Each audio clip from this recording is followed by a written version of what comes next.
All right, now, since I believe that the definitions have been cleared up to the best of my ability, I feel comfortable moving on and diving deeper into this topic of morality. And understand, before we get into this, to don't take this stuff too seriously, okay? This stuff is going to be a little silly in the beginning, especially early on, because we're going to be talking about some pretty obvious things. And I feel like people, when they see obvious answers to things of very basic things, they're like, well, that's obvious. Everyone knew that. Well, to be fair, I didn't know this stuff. And I have to understand that perhaps there's other people out there who don't know this stuff as well. And so, with that being said, we're going to talk about something that's kind of silly, kind of obvious, and but I just want to clear it up because we have to talk about this stuff because it's important.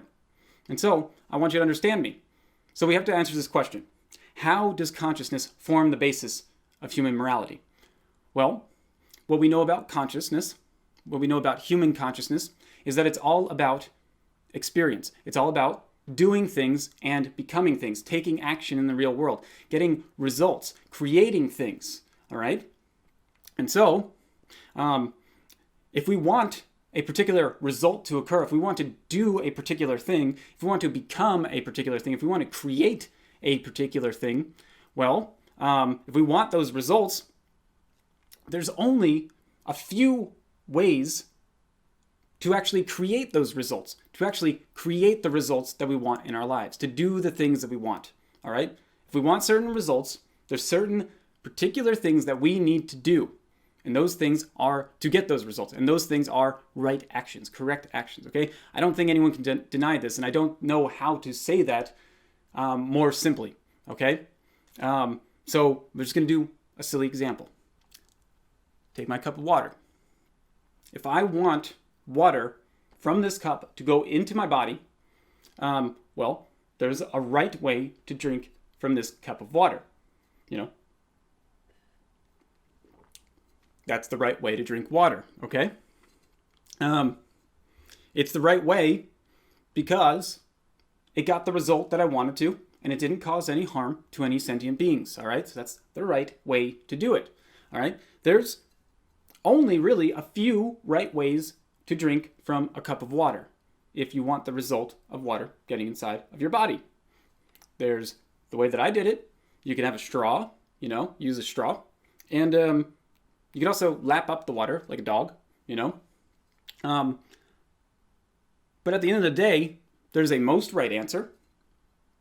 That's sipping like that. And then there's, the straw, which is kind of right, but you may not have a straw, which that would destroy that right action. And then also the lapping it up like a dog. It's not a very effective way to get water inside of our bodies because we're humans and not dogs.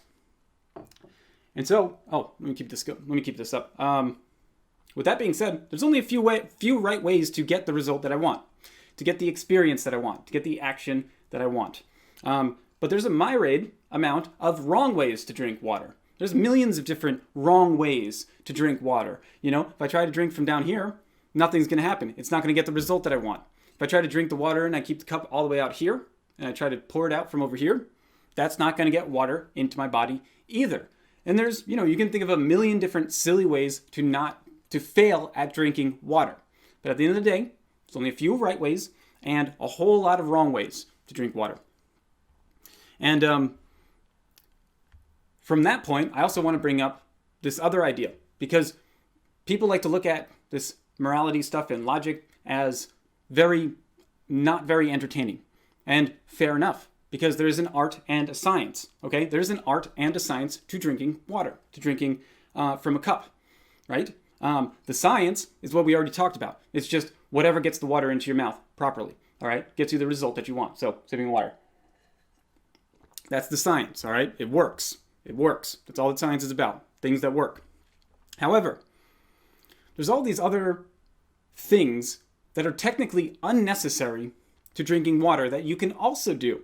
And they aren't wrong, all right? Because, I still get the desired result that I want, right? I want the water to be in my body. So I still get those things, but I'm doing all of these other unnecessary things that makes the process of drinking water more entertaining. So, for example, I stick my pinky out. People do that, from SpongeBob SquarePants. When in doubt, pinky out, So that's interesting. It's entertaining, all right? And then, I could also do a cilantro, I could do a cheers, a toast before drinking, cheers. That is entertaining. It just makes life more enjoyable. It doesn't make the action wrong, all right? Because it's art, all right? It's just making life better. That's what art is all about, okay? So, cheers. I just wanted to make that distinction as we move forward because it's not wrong, all right? The only time that art becomes wrong, in my opinion, is when the result from the art causes you to fail, to be wrong, to not get the water in your mouth. So it's not art to try to drink water from down here. It's just annoying because it's wrong. It doesn't get you the result that you want. So ultimately, that is morality, all right? That's everything that I just went over. That's what I'm talking about with morality, okay? In order to get the things that we say that we want, success, in whatever success means to you, we have to do certain actions that are called right actions. And we have to execute or do them properly or correctly, or we won't get the things that we say that we want. And this is why I believe that a deep understanding of morality, which again is the principles concerning the distinction between right action and wrong action, lies at the very heart of all success, lies at the very heart of natural law itself. So, morality, drinking water, pretty silly, pretty simple. It's pretty simple stuff, right? Well, morality is really a very simple topic, okay? It's just whatever is the right action that gets you to the result that you want. But, we've got a whole lot of other stuff to talk about. I hope you can tell that the video doesn't just end here because morality has a lot of interesting nuances, okay? So, for example, when it comes to doing things more complex than drinking water, how do we come to know what to do or what the right thing to do is, so that we can actually do that right thing? Because that's an interesting phenomenon, We know that there's correct actions to get the things that we say that we want, right? Well, how do we find out what those right actions are? Well, consciousness itself is experience. So you live life, all right? You do things. You say, I want to build a birdhouse, right? So you go and you build a birdhouse. And if the birdhouse doesn't come out exactly how you wanted it to, that's okay because you can build a second birdhouse. And from the experience of building the first birdhouse, you can tell that there's certain things that you have to do for the second birdhouse. And then likewise for the third, fourth, fifth, and the 100th one. And by the 100th one, you're probably making some pretty nice birdhouses, pretty unique ones as well. Because remember, this is all about doing and creating, okay? You don't just make one thing and you say, all right, done with living life. No, you make it another one. 1.0, 2.0, 3.0, 3.1, 3.2. So on and so forth. That's the evolution of apps in those little numbers that they have. So that's one way to do it. And what happens during that process is you commit a lot of wrong actions. You make a lot of mistakes. You commit a lot of errors. You do things properly, but not the most right in a lot of situations as well. And so through conscious or unconscious trial and error, you eliminate wrong answers and carve out what are the right answers for your life, for your actions, for the results that you want for yourself. And, we've talked about this earlier. This is going into the unknown. This is experiencing what you don't know, learning, processing the data structures, and coming to conclusions based upon those data structures, using that data structures to inform yourself on what the right thing to do is, and then acting upon that information. And so generally speaking, the only way to generate order in your life is to choose the right decision in that particular situation and execute that right decision properly, okay? This is actually called wisdom, all right? So if you choose the wrong decision, but still execute that wrong decision properly, then your outputted action still generates chaos for your life. If you choose the wrong decision and executed that wrong decision improperly, then your outputted action generates chaos in your life.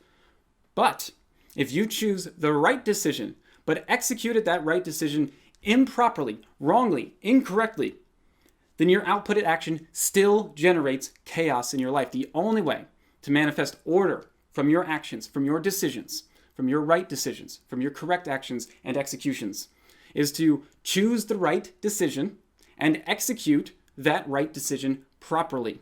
Okay? And how we get there with the use of conscious experience is by doing those first three things over and over and over again until we do it properly and execute on it properly. But understand that you have to make errors in order to find out what the right answer is and how to properly execute on that right answer. So, as you can see, failure is built into the system. So expect failure, let failure energize you, because every failure that you make, every wrong action that you commit gets you one step closer to the right action, to the right decision, and the right and proper execution. Okay?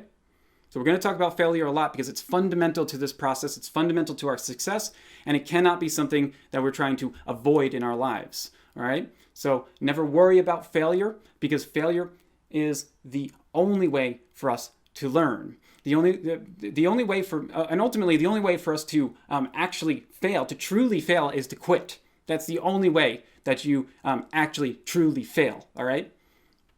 And so,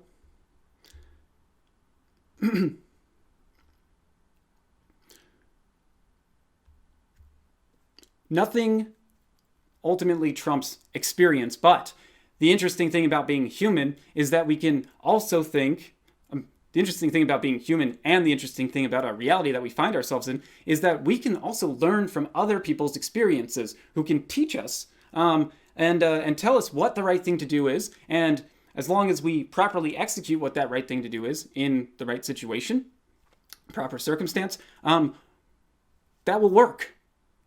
And that's fascinating to me because it doesn't have to be that way, all right? So we can actually learn from other people, utilize those right decisions in our lives without actually having to go through the process of failing over and over and over again until we find the right answer. And that's amazing to me. And that's why there's all these how-to videos on YouTube, because those people are telling everyone else how to do certain things. And so it saves you a whole bunch of time if you're able to execute on what they're talking about properly. And that's fascinating to me. But I also want to point out that this exactness between somebody giving you a correct answer, a right answer, and it perhaps not working properly in your life. So if you're trying to learn how to start a business or something, and you're watching all these tutorials on how to start a business and it's not working for you properly, we have to factor in circumstance as well, okay? Because circumstances can and do change, and they're changing very rapidly, especially in the internet marketing field. So what worked 6 months ago probably doesn't work as effectively anymore right now. But that doesn't actually change the formula itself, all right? It doesn't change the formula. It just changes the numbers in the formula. It just changes the how in the formula, okay? So I just want to point out the exactness of circumstance, and then we're going to do an example of these changings of circumstances. So an exactness of circumstance is like playing a video game, like playing Mario 64. The game forces you to make decision after decision after decision that either results in you winning the game or failing at winning the game, which means, you keep playing until you win, you die, and then you play again. And the only way that you actually truly lose is if you quit playing the game before you win the game. But for anyone who plays the game, no matter how wealthy or poor you are or any of that stuff, it doesn't matter because the circumstance is exactly the same for each person playing the game. And what this means is that whatever the right move, the right behavior, the right action is for one person playing the game, it will be the same or extremely similar to another individual. Maybe there are other ways to win the game, but for a game like Mario 64, there's only a few particular ways to move across the field, the playing field. And so what works for one individual will probably almost certainly work for another individual playing that game because of the exactness of circumstances. And this is just like in life, okay? If somebody's already answered the question to the problem and it's proven to work, then within our reality, it will probably work for you as well, for you and me as well. And to me, that's just incredible. It doesn't have to be that way, but it does. It works, okay?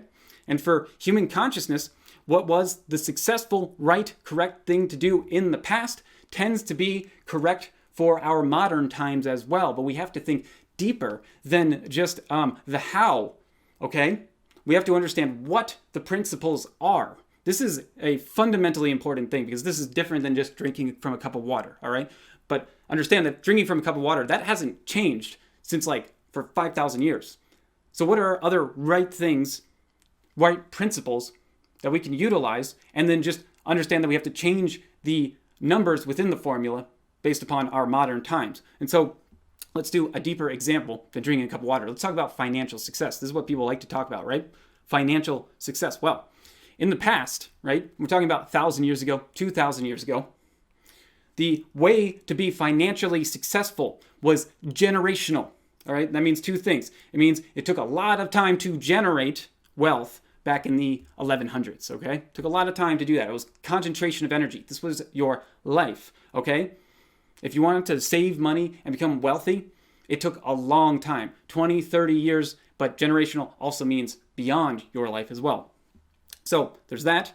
And then there's focus on doing one thing well, doing it better than anyone else. Just one thing. You just have to do one thing more effectively than everyone else in your town, in your city, your country. So that's why you have like masons, mason work, blacksmiths, making fishing nets, whatever. Doesn't matter. As long as you do that one thing well, and then you do the third thing, which is save. You gotta save your money. That worked for the Babylonians. That worked for the Egyptians. That worked for Christians for the next 2,000 years. It works for us today. Save your money. Save your money. That works for everyone if you want financial success. So, also understand the point of pointing out the generational wealth creation process. That existed back in the day because you couldn't trust anybody. The only people that you could trust, because there was no contracts back then, there was no police force that was like, hey, you guys stole from somebody else. You just if you wanted to steal from somebody, you just stole from them and murdered them and then left. So that meant that you couldn't trust anyone back in the day, all right? And, today's really, it's no different, all right? There's only a few people that you can really, truly trust. And those people, you can trust them because you created life for them. So they kind of owe you one, all right? And what I'm talking about here is a family, all right? And you got to keep that wealth in the family. So strong family focus is also a fundamental key, a fundamentally important thing for you to focus on, because there's only a few people that you can trust in the reality that we find ourselves in, and because you could also use your children as free labor for in exchange for food for them, in exchange for shelter, and ultimately in exchange for the children understanding that they're going to get your wealth when you die. So that's a good deal. It's not slavery. I hate it when people when they say that people who use their children for work, that's slavery, all right? It's not. There's an exchange there. There's consent there, all right? So it's not. I'm not saying that you can abuse your kids. I'm just saying that it's just silly to draw that conclusion, because that money's got to go somewhere when you die. It goes to your kids, obviously. So back then, just like today, so this is for investments, all right? So if you want to invest in something, back then, just like it is today, the only true investment that is proven 100% of the time to always be a successful investment is land ownership, investment in land. That has not changed today either. And so, long-term focus savings, focus on doing one thing well, strong family bonds, land ownership. These are the four principles. This is what the four things that you have to do in order to have financial success in your life. Properly executing on these four right actions will make you financially successful today. And these were actions that were instrumental and fundamental in forming the successful monarchies of the past. All right? This is how those monarchies were created. That's why they care so much about family, because it matters. It's one of the principles. They know that they're keeping the money in the family. They know that they can marry into other families that have money, all right? And then that doubles their money or triples it, They understand this stuff. We have to understand this stuff as well. Just because we're not kings and queens doesn't mean that we can't utilize these principles in our own lives, all right? And this family stuff is very important. And I'm going to talk about this stuff a lot later on when I do start focusing on financial success, because I know that that's what people like to talk about. And I'm really looking at you guys, the guys, the men, boys. You're not men, you're boys. All right? If you want to be successful, then it's time to grow up. Long-term focus savings. Focus on doing one thing well. Strong family bonds. Land ownership. The formula hasn't changed for us today. That is the same formula that will make you successful today if you do those 4 things. This is what is right in terms of producing the outcome of financial success in your life. What has changed, however, is our circumstance. But this doesn't change the formula. It just changes the numbers in the formula. It just changes how we do those 4 things, how we achieve those 4 things, okay? So these are the particulars, and I'm pointing this out because we can't ignore the particulars when trying to come to right decisions. We can't ignore particular factors for the individual, changing forces, for the collective level, okay? These are the changing of circumstances, and they're important because the changing of circumstances, the point of bringing them up right now is that they don't change the right answer. The right answer is still the same. How we achieve the right answer, how we create that result in the reality that we find ourselves has, however, changed. And that's why I don't focus on the best way to make money or the best way to sell a t-shirt or the best way to run a business, because that's going to change. That's the formula. That's the how. That's the easy part. The hard part is locating the tried and true principles that work and focusing on them alone. So, staying on financial success.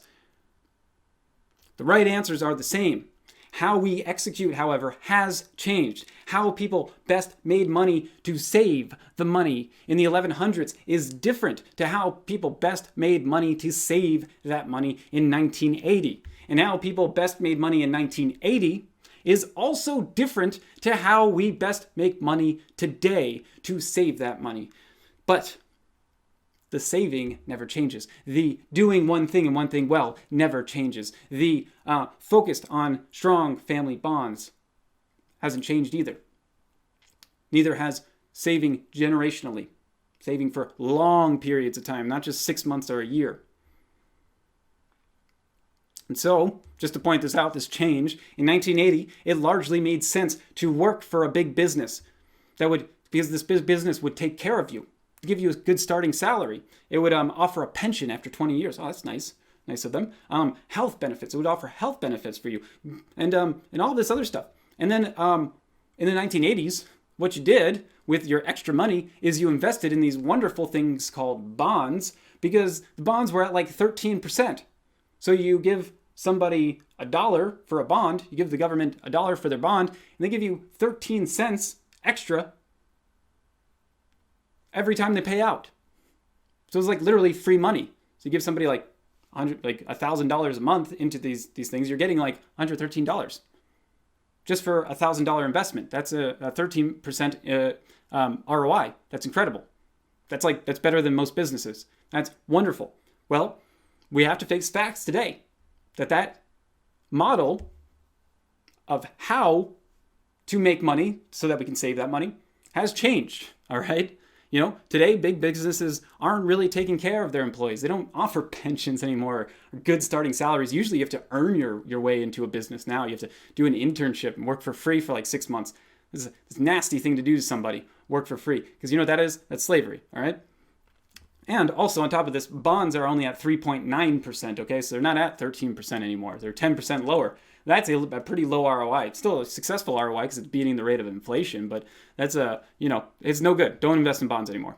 Not until they go higher. So saving is still the name of the game, but how we make that money has changed, because unlike in 1980, thanks to the internet, access to customers is nearly limitless. And since there's this great access to customers, you can sell yourself much more effectively than working for someone else, exchanging your time for money. And so what you do is you can locate products to sell, services to offer to other people, grow a social following, get in front of a camera or behind a computer screen and create content. Content is king these days. and investing in yourself, which is ultimately investing in your ultimate product, which is you. The individual is the product of today, okay? And, you can utilize nearly a limitless amount of niches that exist out there for you to become very effective at and to be helpful for other individuals, or sell particular products to particular niches where these niches need these products in order to function. And so you can also sell your brand, sell your influence, and you can do this. And this brand and this influence, this is you, what we're talking about, just you, all right?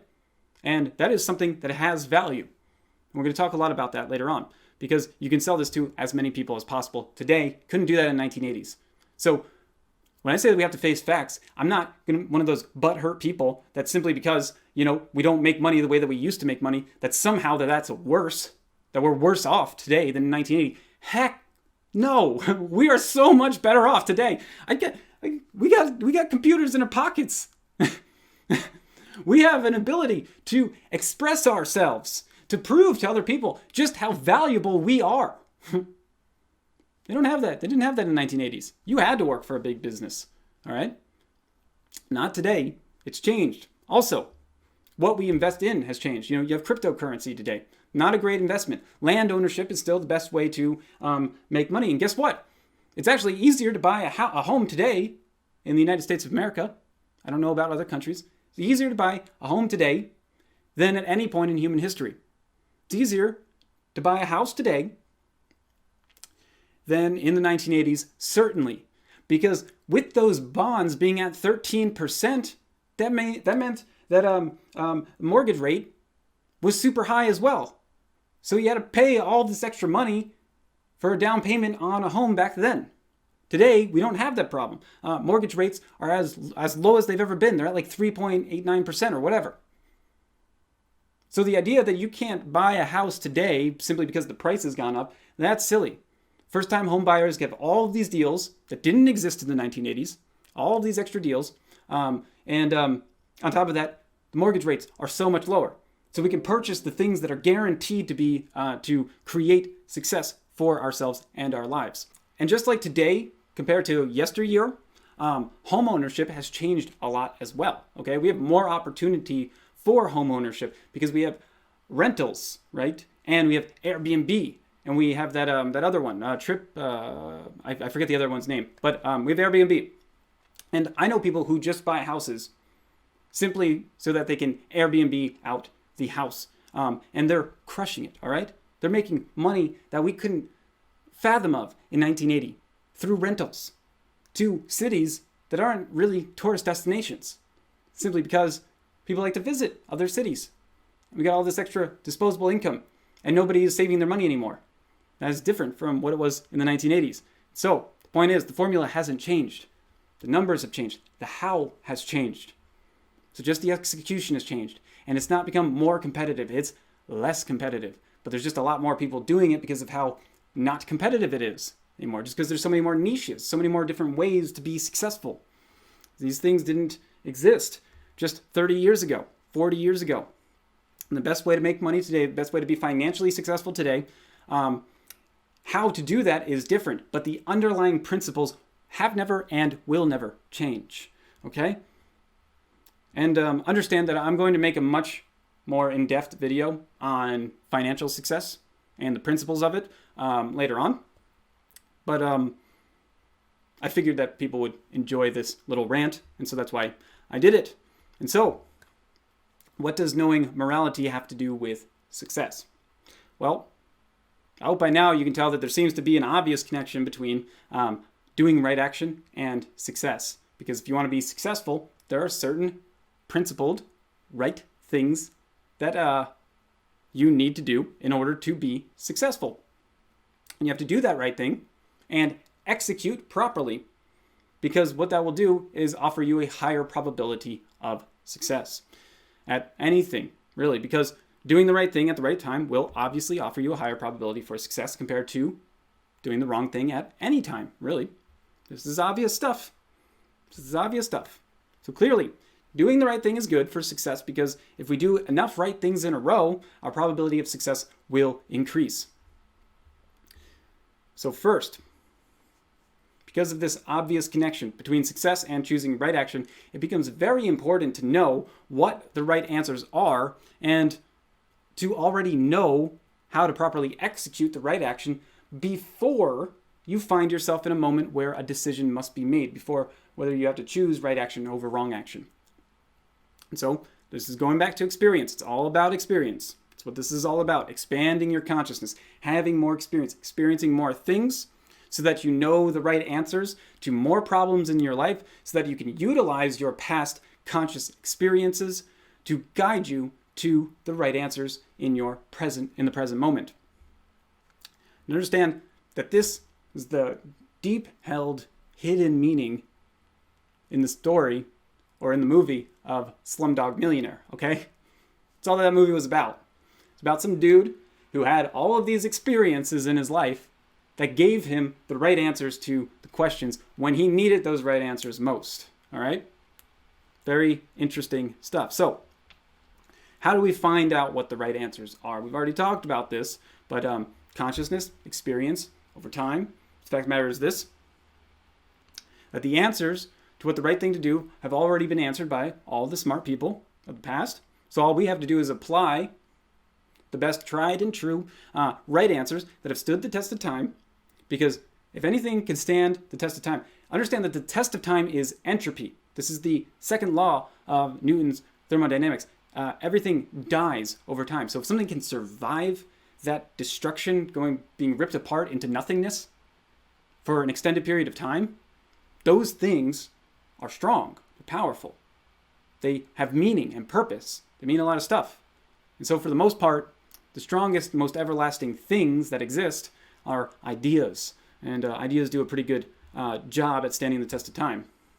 And so particular answers that have worked for millions of people in the past will probably work for you today, probably almost certainly.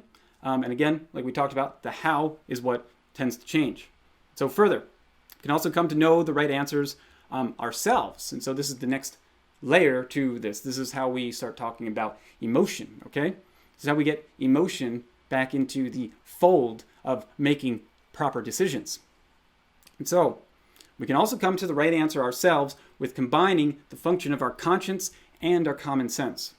Our conscience is our intrinsic, instinctual, subconscious connection to what the right thing to do is in a particular situation. And common sense, also known as, I'm just using this as a street smarts, just gives us reasons why we believe in what's, really nothing more than a feeling, okay? Ultimately giving us the confidence that we need in order to act and execute properly, okay? Because remember, I just want to point out, there's nothing magical here, all right? You're just working off of a feeling. When you're focused on your conscience to help guide you in a decision, when you're trying to trust your gut, you're trusting a feeling at the end of the day. And so sometimes that makes us feel not very confident in the answer that our conscience gave us. This feeling. We're just trying to trust a feeling. Like, are you kidding me? Like, what is this, grade school? It's like that. It's like, well, kind of, But what common sense does is it gives us reasons why we feel the way that we feel. So it tells us why. So like, I'm letting my gut answer a question, and then my common sense, using reason, rational thinking, to explain why I believe that this is right. And those reasons actually firm up. They give us confidence, because we have to remind ourselves. It's not about just choosing the right action. It's also about executing properly. So you need confidence that your trust in this feeling was the right decision. And that's what common sense, that's what logic gives us. Confidence that we chose the right decision. So that confidence is fundamentally important because, as I've pointed out multiple times, the execution of right decision matters. All right? It matters. So you need to be confident once you make this decision. So if you choose the right decision, but execute that right decision improperly, well, I already said all this stuff. So the point is that if you're not sure about a decision, and you're going in you're making a decision based on trusting your gut, it doesn't matter how much you trust your gut, you still don't consciously know. You don't scientifically, verifiably know that this is the right decision. You're just trusting your gut. And so, having reason X, having reason Y, having reason Z behind that decision just helps with your confidence. Nothing magical here. Further, trusting your gut gives you a mechanism that you can use with confidence that gets you to make a decision, that gets you to ante up. Because this is actually also important, okay? This is important because when an unknown choice is presented to you, you have to make a decision and you don't know what's the right answer or what the wrong answer is. The only way to get a 50-50 probability is to actually make a decision, okay? So what we have to understand is that right answers are on a spectrum, right? You have the most right, whatever is most right, and then it all ranges down until you hit a point where you're making a wrong decision, okay? So if you're given a choice, you're given reality itself, consciousness itself, whatever reality we find ourselves in, gives us a 50-50 probability as to whether we make a right decision or a wrong decision, because there's only two choices, right or wrong, right? So that's a 50-50 probability. Why we choose to trust our gut in making a decision when we don't know what the right answer is simply because we have to make a decision. And we have to understand that if a decision is not made, then you're wrong 100% of the time. You miss 100% of the shots you don't take. It's Wayne Gretzky. Trusting your gut at the very least gets you in the game, all right? If it's right, if it's the right trust, you trusted your gut and it gave you the right answer, that's great, okay? You're not a magician. You just made a decision and the probability of the right decision was 50-50. You got it right, that's great, okay? Now you know what the right thing to do is. If you got it wrong, that's okay too. That doesn't mean to just never trust your gut again, because you still have to make decisions. And it's also a good thing because you did the wrong thing, and now you know that that's the wrong decision. So, if you win, you win. If you lose, you learn. It's great, okay? So, moving on. I also want you to see that the study of morality is the study of the emotional state. It's the study of our emotional state. It's the study of the aspect of consciousness that focuses on our feelings. It's a study that allows us to better understand an entire aspect of human consciousness that tends to be largely ignored or misunderstood by the society that I find myself in, Western civilization. Our society doesn't talk about our feelings, and that's interesting. And it's also interesting that we just so happen to have a mental health crisis in Western society as well, in Western civilization as well. And that's largely because we don't understand our emotional state. We don't know why it's making us feel the way that it's making us feel. Okay, and that's a very uncomfortable position to be in, to not understand why you're feeling bad. Okay, well, morality helps that because it helps you understand your feelings, because it tells us that committing right action makes you feel good. Doing right action makes you feel good. Doing wrong action makes you feel bad. So if you're doing wrong action, so if you're feeling bad all the time, all you have to do is observe your actions, your behavior in the real world, study it, write things down, journal it, try to figure out what you're doing wrong. Because for most cases, what you're doing wrong is you're not doing a darn thing. You're not doing anything new. You're not experiencing new things. You're not creating anything. You're not using your hands. You're not becoming something new. You're not doing anything. You're not in the game. You're not anteing up. You're not doing anything. That's going to make you feel like you have no purpose. It's going to make your life feel meaningless. It's going to make life existence itself feel meaningless, purposeless. That's going to make you feel terrible. All right? It's going to make you feel terrible. So, I want you to understand. We're going to talk about this a lot. But what this allowed me, the study of morality allowed me to do, was it allowed me to open the doorway into my emotional state, which was at first terrifying, okay? But so incredibly rewarding.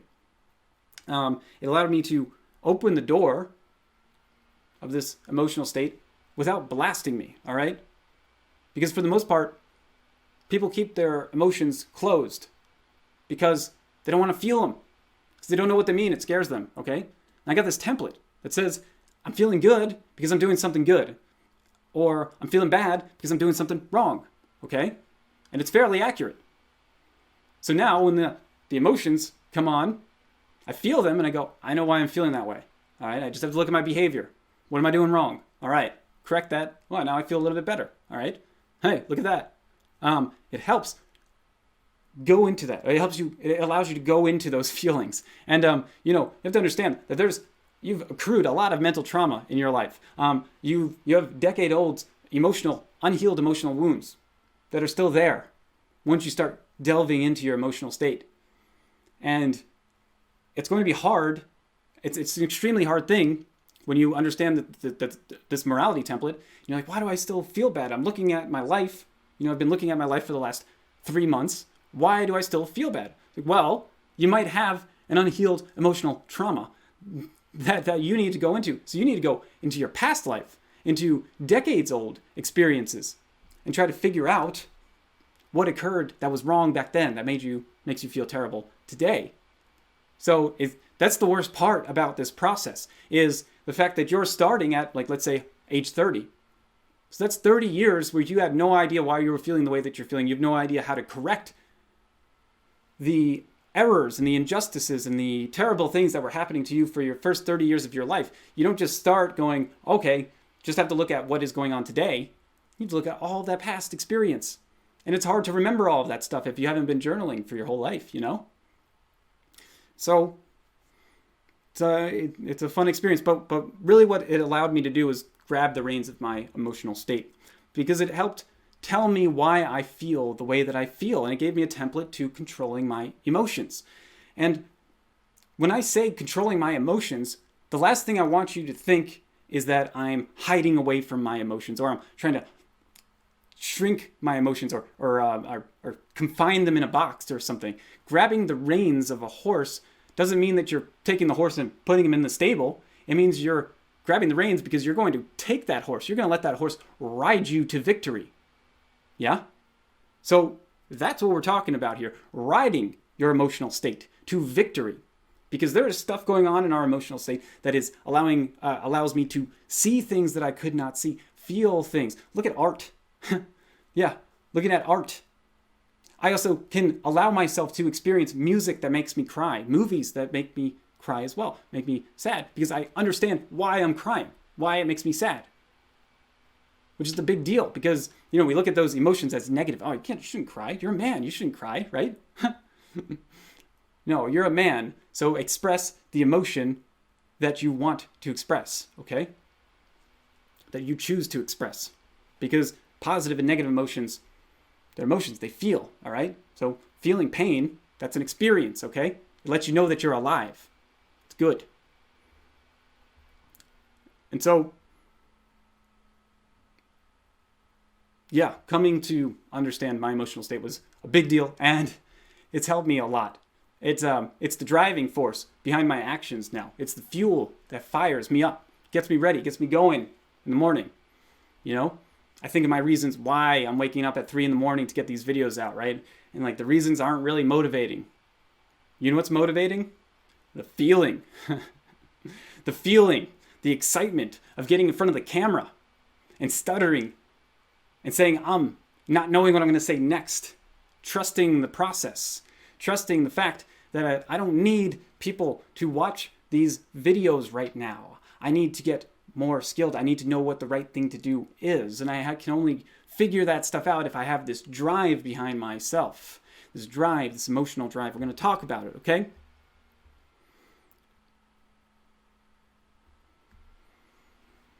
Point is, bringing this up, is that we have to understand the intrinsic connection between our behavior and our emotional state. Our emotional state is a way that we can utilize our emotional state to control our emotions, to grab our emotions by the reins, use them to motivate us, stop them from devouring us by just changing your behavior.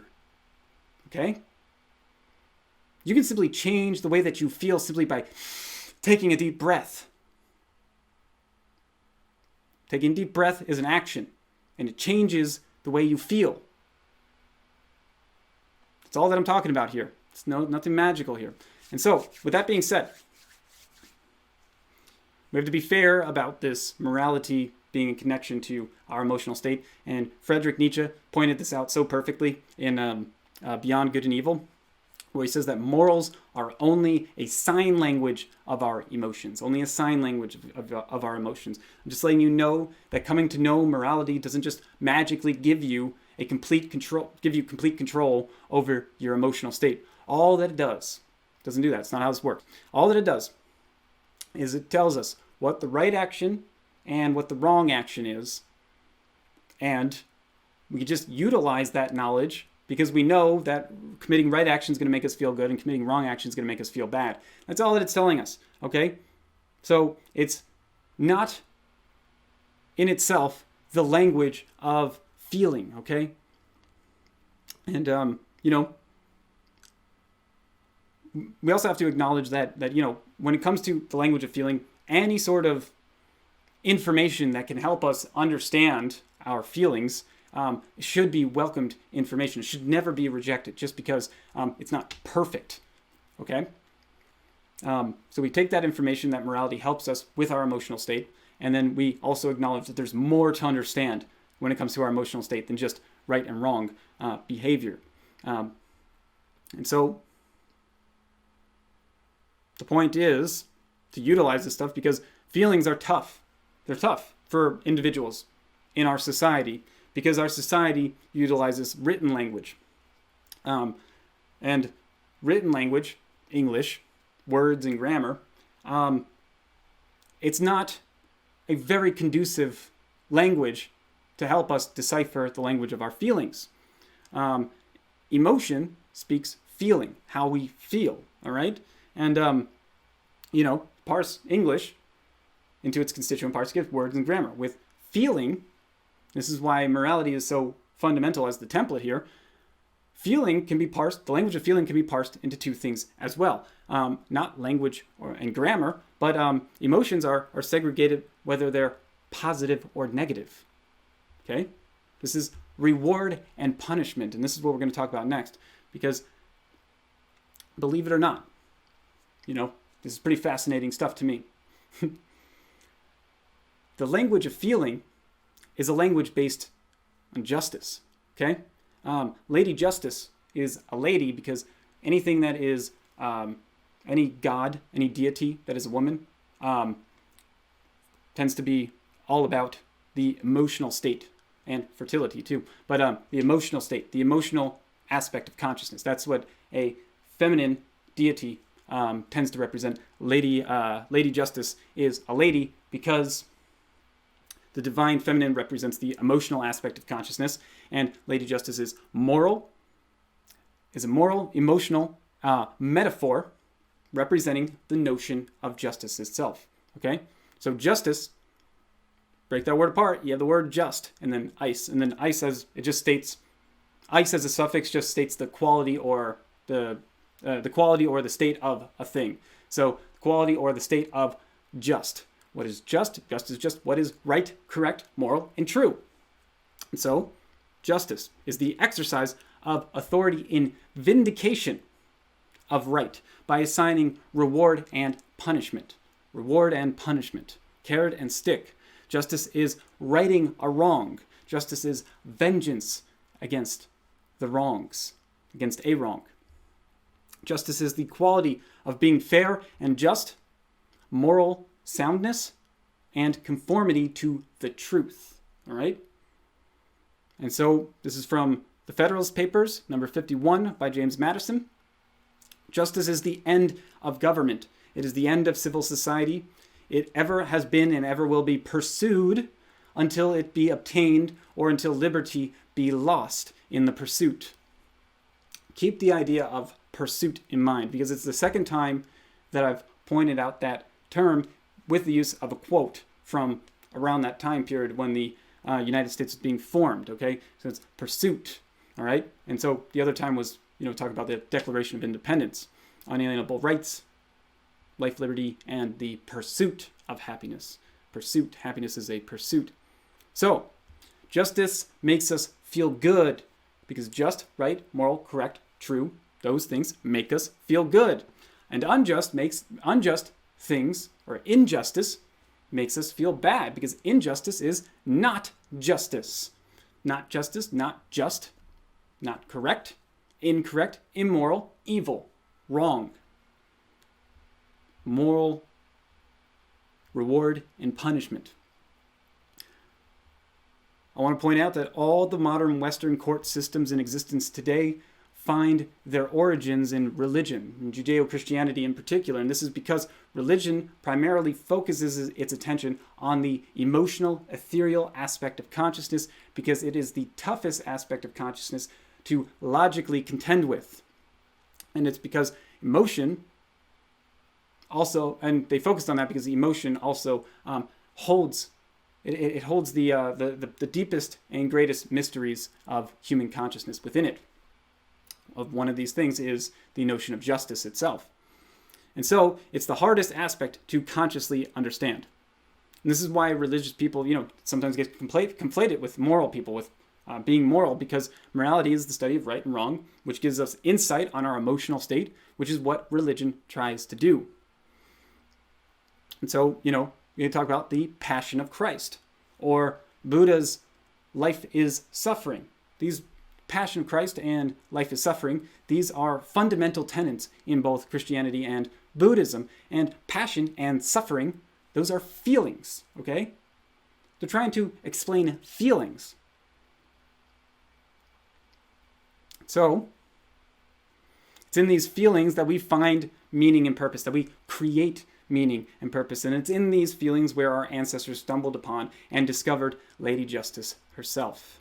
So, as we learned earlier, whether positive or negative, our emotions exist to get us in motion. It does this the same way all motivation occurs, through reward for doing the right thing and punishment when you do the wrong thing. This is the origins of justice itself. When we commit right actions, we're rewarded with positive feelings, with pleasure, which tell us to keep doing that right thing. And then when we commit wrongs, we are punished with negative feelings, with pain, which tell us to stop doing that action. And understand that our society is built around this human system of reward and punishment at the collective level in order to create a just and fair society. Understand, has this idea of perfectly just and fair society has it been perfectly implemented? Absolutely not. That's not what I'm saying, because it in of itself, because of the nature of our emotional state, is a pursuit. A perfectly just society is a utopia. It's a goal. It's a goal that will probably always be out of our reach.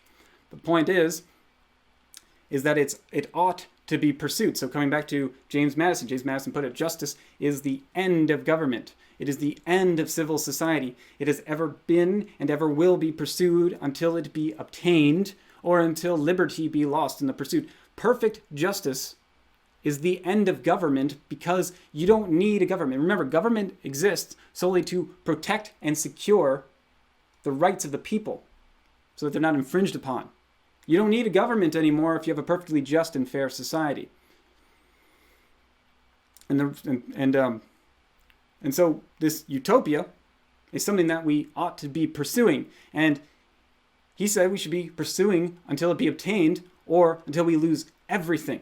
Until we lose everything, or until we lose everything in the process of trying to form a perfectly just and fair society.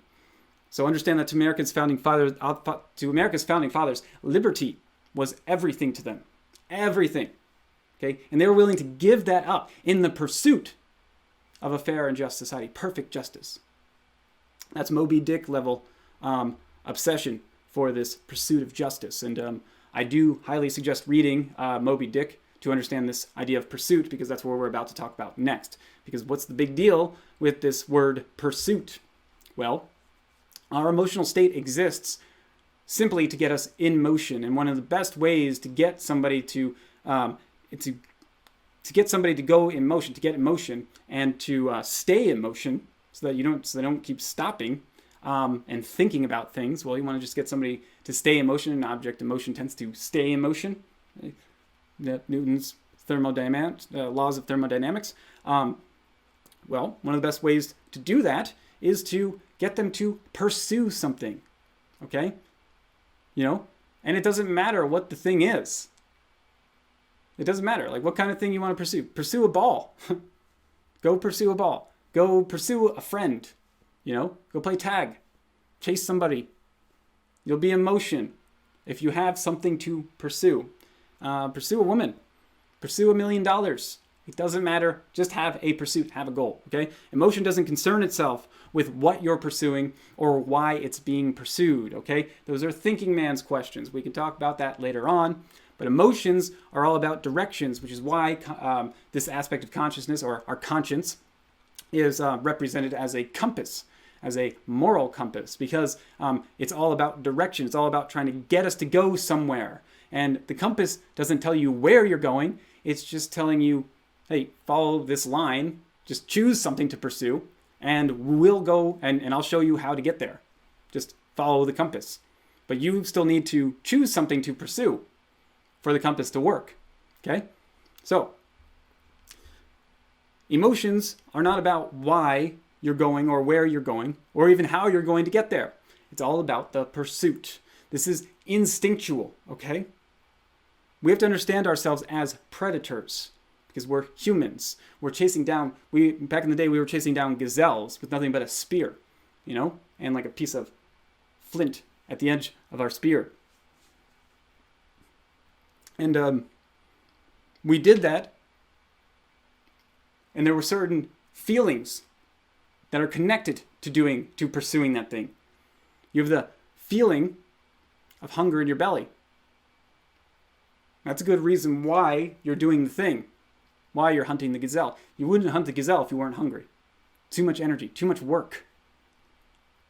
So you need that reason why. It's helpful, but ultimately it's the feeling that created that reason. The feeling of hunger created that reason. All right? And then so we started the process of pursuit. And so in those moments when we're the hunter, this feeling of hunting a prey is something that is instinctual because we are hunters. And it feels incredible. We're pursuing something. We're doing something with our life. Life is not meaningless right now. It's life or death. I have to destroy this thing and devour it. I have to be evil. I have to break natural law to do that because that's what sentient beings have to do in order to survive. And it's a much better feeling to be the hunter than the hunted, okay? Because when you're hunted, that's a terrible feeling. But it's a feeling nonetheless. And it does give you a pursuit as well. The pursuit is to get as far away from whoever or whatever is hunting you as quickly as possible. But it's a terrible feeling compared to being the hunter. Because that's just trying to survive, okay? That's a fearful emotion. Fear is the emotion of survival, right? Hunting, that's a higher order function. It's a higher order emotional feeling. So, understand that human consciousness was molded into what it is today at around the time that we were hunter-gatherers, okay? And so, and also understand, when I'm talking about hunting for gazelle, like hunting for living animals, or just gathering mushrooms or whatever, both of those are a pursuit, all right? Those are both pursuits. One's not better than the other, all right? Both of them have the same end goal in mind, to feed ourselves. So it's the same thing. It's the mind of the hunter-gatherer. And the mind of the hunter-gatherer finds its existence in our emotional aspect of consciousness. Because it's all about feeling, all right? We didn't think about why. You just start moving to hunt. It's like, why are we hunting? Nobody asked that question because everyone's feeling the same thing. You're all starving. That's why we're hunting. You don't need to know why. You feel something in your belly. You go and you hunt. That's why we hunt. That's why animals hunt. That's why animals look for food constantly. They're hungry all the time. So the action of pursuit becomes your purpose in life. It's what creates meaning and purpose for you. What you choose to pursue is irrelevant. It's your choice. I always say, be successful. I teach people how to be successful in whatever success means to them and whatever they want to be successful in. It's because the choice of what you want to be successful in is irrelevant to me. It's the pursuit that matters, okay? What you want is irrelevant. It's the pursuit. It's the hunt. Emotion and feeling is ultimately synonymous with direction, desire, intention, achievement, goals, meaning, purpose, because that's what emotions do for us. That's what they create for us. All we have to do is choose something. Like, why is a movie meaningful to you? Oh, because it's got a good moral in it. Okay? Why is the moral meaningful to you? It's because of the story that the moral engendered. It's the story. It's myth. It's feeling. These are what feelings give us. When you look at a piece of artwork and you're like, oh, there's something about that. There's something about that thing. It's making me feel feelings. It's getting me motivated. It's feeling that creates that. It's feeling that says that this piece of art has meaning, has purpose. Okay?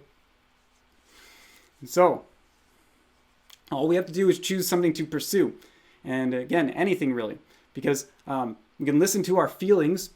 Because once we choose something to pursue, all we have to do is listen to our feelings, utilize the study of morality, observe our behavior, and over time, we will learn what the right actions are that we have to do, and how to execute properly on those actions in order to get our goal, in order to achieve our goal. And once our goal is obtained, and it will be obtained so long as you never quit, all right? You will fail time and time again at achieving your goal until you have achieved your goal or until you've quit. But as long as you're motivated by the pursuit and the pursuit alone, it doesn't matter. You know you're never going to quit because you're addicted to the feeling of pursuing a goal. That's what you're addicted to. At the end of the day, it doesn't even matter once you achieve your goal. The biggest worry actually is once you do achieve your goal, because then you have to find something new to achieve. And you do that once you're healthy and ready. Once you've enjoyed the fruits of your labor, once you've enjoyed your achievement, now it's time to choose a new purpose, a new thing to start to hunt, and get ready to start from square one. And get ready to start locating, trying to figure out what the right things to do are to achieve the next goal, because they might be different. Or maybe they're not. If you achieve $1 million, that's your goal, that's what you've been pursuing all your life. Well, obtaining $2 million would probably be pretty similar to how you achieved the $1 million. So achieving a second $1 million is probably going to be a similar pursuit to how you achieved the first $1 million, except you already know all the answers. So that's helpful. So we get our happiness. Okay, so the ultimate pursuit here is happiness and success, and whatever success means to you, and whatever your goal is, and whatever you want to achieve. Because this is important. We don't actually get our happiness from right action. We don't actually get our happiness from doing the right thing. It's not where our happiness comes from. I am not happy when I do the dishes because the dishes have to be done. I'm not happy when I make my bed every morning. I'm not happy when I clean my room. That's not what makes me happy. We get our happiness in the pursuit of success, which is defined by the constant battle of overcoming the ever-present and always easier choice of doing wrong action in favor of doing the always harder and more challenging right action, simply because doing so defies evil. It defies evil itself. You defy evil itself when you choose right action over wrong action. And this defiance of evil is what generates happiness in our lives. You watch any movie, the bad guy always has all the power. The good guy's got nothing. The bad guy's like, just join the dark side. So Star Wars, original trilogy, Star Wars, okay? Not fake, not canon, Disney Star Wars. That's not real, all right? Original trilogy, Star Wars. You have Emperor Palpatine, Darth Sidious, and he's telling Luke, hey, I got all this power, all of your friends are dying. All you have to do is the easiest thing on the face of the earth, and just say that you're going to side with me. And then you get all this great stuff and wonderful, great stuff. And in the face of all of that, Luke still says no. No, I'm not doing it. And he's also not going to do it Emperor Palpatine's way. He's not going to fight. That's defiance in the face of pure evil. You do that every time you look at a donut and you say, not today, donut. You do that every time because the donut is delicious. You know that the donut's delicious. But you also know that the donut's unhealthy. It's not going to get you what you want if you're trying to be healthy, if you're trying to lose weight. You say, not today, donut. Take every action that you do in life as seriously as that, as seriously as Luke choosing to not side with pure evil. You'll get a whole lot more of enjoyment out of defying evil itself, defying wrong action. So in closing, just a little bit more, guys. Morality ultimately boils down to this one question. Will you choose will you choose right action or will you choose wrong action? I've alluded to this binary choice before. It's the same choice between love and fear, order and chaos, and good and evil. This question, will you choose right action or will you choose wrong action, forms the structure for most religions, mysticism, spirituality, societies themselves.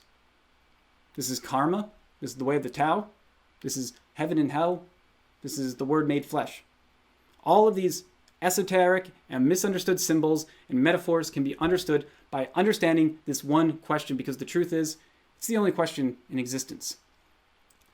It's the only thing that we as conscious, free will beings have. It's this choice. Everything else is determined. We live in a determined universe largely, except for this one choice. Good and evil. Will you choose right action or will you choose wrong action? And understanding that this is a consensual thing. You can't be forced to do good. That doesn't feel good because you're being forced. We'll talk about it. You have to choose. You, the individual, have to choose, or it doesn't feel good. If Luke was forced into fighting the Emperor, that wouldn't feel good. He wouldn't know for a fact that it was his decision. And we have to understand that's important because it's the choice. It's defying the evil. Our choice. Choosing right action over wrong action is what makes us happy. Not doing the action of right action. It's you choosing. That's what's going to make you happy. You choosing right action over wrong action. Not being forced by somebody else. You consciously choosing it. That's defiance.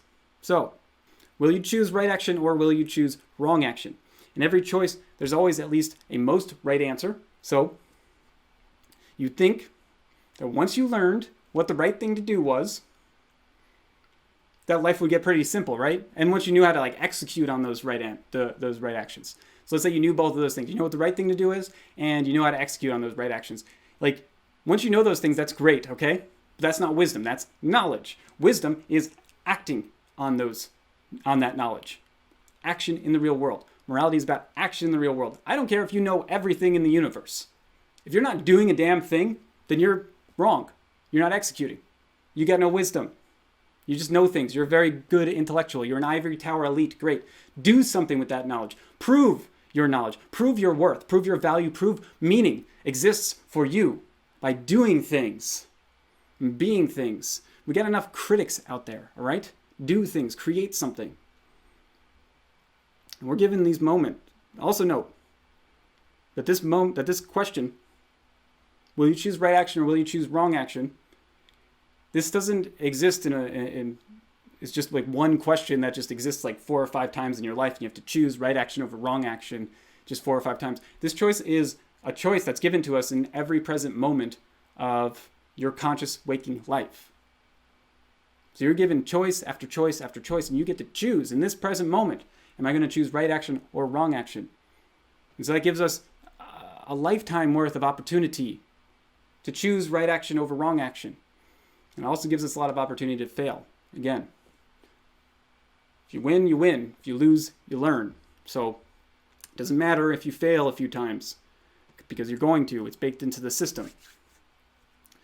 Also, getting close to the end, guys, I just need to point out a couple more things. This isn't a good people versus evil people thing. Stories where there's pure evil, pure good. Understand, they're just stories. Nobody's purely good. And nobody's purely evil.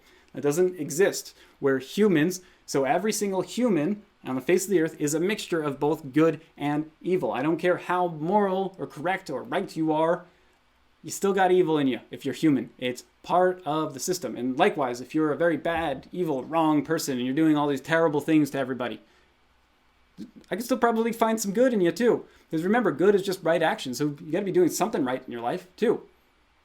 So that's what makes humans, is right and wrong, good and evil. That's what is in the heart of every man, as Alexander Solzhenitsyn points out. If only it were so simple, if only it were so simple. If there were only, if only there were evil people somewhere insidiously committing evil deeds, and it were necessary only to separate them from the rest of us and destroy them. But the line dividing good and evil cuts through the heart of every human being. And who is willing to destroy a piece of his own heart? Who is willing to destroy a piece of his own heart? Okay, that's important because, as I pointed out multiple times, we need, as human beings, to be evil. Due to the nature of the reality that we find ourselves in, we need that evil side within us. This isn't about removing evil from ourselves, all right? It's just acknowledging that our actions in the real world have consequences, and those consequences can be negative if they're wrong actions. No, I don't want you to think about this as removing evil from ourselves, our being. We are good and evil, okay? And this is like the whole meaning behind original sin. I don't know if I brought this up already, but that's what that is. It's just saying both good and evil. Humans are both good and evil because we have this sin in us. And it's fine. We wouldn't be able to survive without it. We wouldn't. All right, we're going to talk about that too. So finally, one last thing, and we can finally close the door on this topic, or on this video, because we're going to continue talking about morality quite a bit more. So,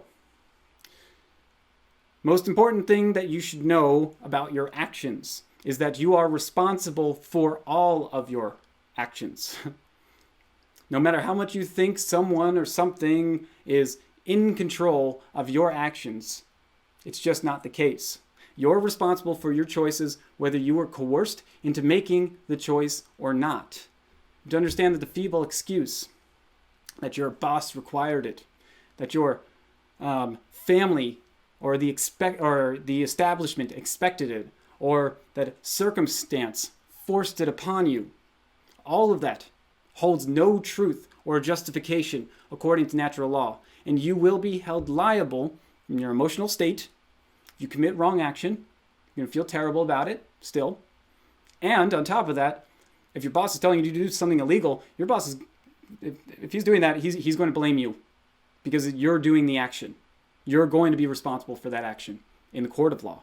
So this is about protecting ourselves in our reality, both realities that we find ourselves in, man-made law reality and the reality of language, and true objective reality, our emotional state. It's double whammy. You and you alone are responsible for you and you alone are answerable to the consequences of your behavior, of your actions, no matter how much you think otherwise. And really, ultimately, once you know what right action is, once you know what wrong action is, why would you ever let somebody else tell you to do something that is wrong when you know just how bad it is for you, for them, for everyone around you? Plus, why have principles at all if you're going to allow somebody else to dictate your behavior? Nothing's cooler than standing up for what is the right thing to do. You know, that's what makes cool people. You watch The Witcher on Netflix.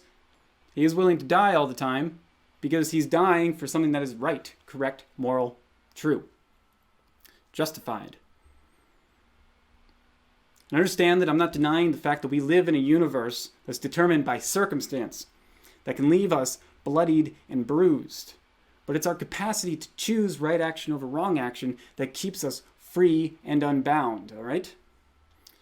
You know, I'm going to end with a quote from Viktor Frankl, who proves this concept when he wrote about his experiences in the concentration camps, where his circumstance, where everyone's circumstances, was that the prison guards held near total control over the inmates. Near total control, but not absolute control. Never absolute control. Frankl writes, "We who lived in concentration camps can remember the men who walked through the huts comforting others, giving away their last piece of bread. They may have been few in number, but they offer sufficient proof that everything can be taken from a man but one thing, the last of the human freedoms, to choose one's own way in any given set of circumstances, to choose one's attitude in any given set of circumstances, to choose one's own way." And there were always choices to make. Every day, every hour offered the opportunity to make a decision which determined whether you would or would not submit to those powers which threatened to rob you of your very self, your inner freedom, your sovereignty, which determined whether or not you would become the plaything of circumstance, renouncing freedom and dignity to become molded into the form of the typical inmate